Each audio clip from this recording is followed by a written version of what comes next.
ಇನ್ನು ರಾಜ್ಯದ 3 ಕ್ಷೇತ್ರಗಳಿಗೆ ಉಪಚುನಾವಣೆ ಆಗಬೇಕಲ್ಲ, ಇವತ್ತೇ ದಿನಾಂಕ ಪ್ರಕಟವಾಗುತ್ತಾ ಅಂತ ಇವತ್ತು ಮಧ್ಯಾಹ್ನ ಕೇಂದ್ರ ಚುನಾವಣಾ ಆಯೋಗ ಸುದ್ದಿಗೋಷ್ಠಿಯನ್ನು ಕರೆದಿದೆ. ಚನ್ನಪಟ್ಟಣ, ಶಿಗ್ಗಾಂವಿ ಮತ್ತು ಸಂಡೂರು ಕ್ಷೇತ್ರಗಳಿಗೆ ಆಲ್ಮೋಸ್ಟ್ ದಿನಾಂಕ ಪ್ರಕಟವಾಗಬಹುದು.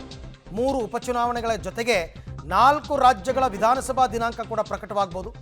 ಅದು ಕೂಡ ಈಗ ಎಲೆಕ್ಷನ್ ಸದ್ಯದಲ್ಲೇ ಆಗಬೇಕಾಗಿದೆ.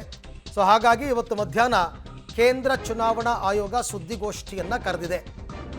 ರಾಜ್ಯದಲ್ಲಿ ಚನ್ನಪಟ್ಟಣ, ಶಿಗ್ಗಾಂವಿ, ಸಂಡೂರು ಈ 3 ಕ್ಷೇತ್ರಗಳಿಗೆ ಬೈ ಎಲೆಕ್ಷನ್ ಆಗಬೇಕು. ಇನ್ನು 4 ರಾಜ್ಯಗಳ ವಿಧಾನಸಭಾ ಚುನಾವಣೆಯ ದಿನಾಂಕ ಕೂಡ ಪ್ರಕಟವಾಗಬಹುದು. ಆಮೇಲೆ ಜಮ್ಮು ಕಾಶ್ಮೀರ ಬಹಳ ಇಂಪಾರ್ಟೆಂಟ್, ಆರ್ಟಿಕಲ್ 370 ರದ್ದಾದ ಮೇಲೆ ಆಗ್ತಾ ಇರ್ತಕ್ಕಂಥದ್ದು. ಜೊತೆಗೆ ಹರಿಯಾಣ ಹಾಗೂ ಮಹಾರಾಷ್ಟ್ರ. ಸೊ ಈ 3 ರಾಜ್ಯಗಳ ಜೊತೆಗೆ ರಾಜ್ಯದ 3 ಕ್ಷೇತ್ರಗಳಿಗೆ ಬೈ ಎಲೆಕ್ಷನ್. ಹಾಗಾಗಿ ಸುಮ್ಮನೆ ಸುಖಾಸುಮ್ಮನೆ ಅವರು ಪ್ರೆಸ್ ಮೀಟನ್ನು ಕರೆಯಲ್ಲ. ಇವತ್ತು ಮಧ್ಯಾಹ್ನ ಆಲ್ಮೋಸ್ಟ್ ಇದನ್ನು ನಾವು ಎಕ್ಸ್ಪೆಕ್ಟ್ ಮಾಡ್ಬೋದು. ಮತ್ತು ಯಾವಾಗಲೂ ಯಾವ ರಾಜ್ಯಗಳ ವಿಧಾನಸಭಾ ಎಲೆಕ್ಷನ್ ಬರುತ್ತೆ ಅದ್ರ ಜೊತೆಗೆ ಬೇರೆ ಬೇರೆ ರಾಜ್ಯಗಳ ಬೈ ಎಲೆಕ್ಷನ್ಸ್ ಇದ್ದಾಗ ಅದನ್ನು ಜೊತೆಗೆ ಮಾಡಿ ಮುಗಿಸ್ಬಿಡ್ತಾರೆ.